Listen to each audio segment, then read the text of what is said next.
genetics based problem 2. In this problem, we can see that in corn there are two alleles for a single gene which are for sugar contents. High sugar content is recessive to low sugar content. So there are two alleles of a single gene, and there are two alleles, allele 1 and allele 2. So one allele is recessive to the other. The recessive allele is represented by small su, which is recessive to low sugar contents, that is capital S, capital U, that is for low sugar contents. So the problem is give the phenotypes for each of the genotypes. So there are 3 different genotypes. Based on the information provided, we have to tell what would be the phenotypes. So genotypes, they are dominant allele, recessive allele, recessive allele, recessive allele, dominant allele and dominant allele. So there are 3 genotypes. Here both allele are here dominant. Here one allele is dominant, one is recessive.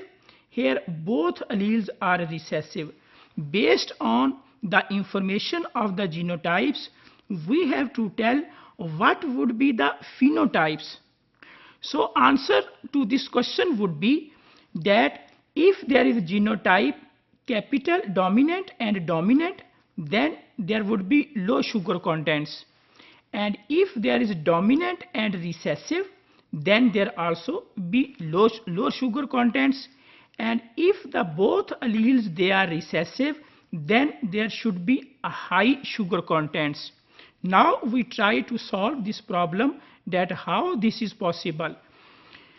If we try to solve this problem, we can see that during the beginning of this statement it was told that low sugar content is dominant, and this is the allele, this is the genotype. So if both the alleles they are dominant, then there would be low sugar content.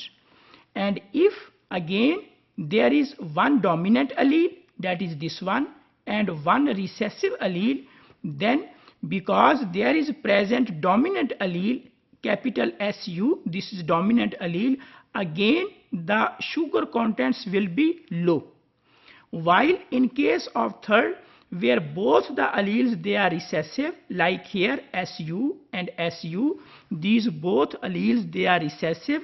When both alleles are recessive, then the sugar contents would be high. So this genotype is recessive. So if both alleles they are dominant, there will be low sugar content. If one of the allele is dominant and one is recessive, means a heterozygous condition, then there will also be low sugar contents.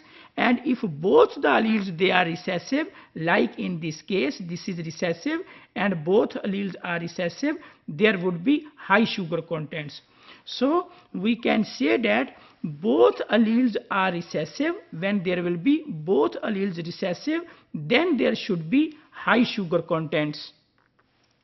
So when there would be both alleles they are recessive, then based on the question there will be high sugar contents.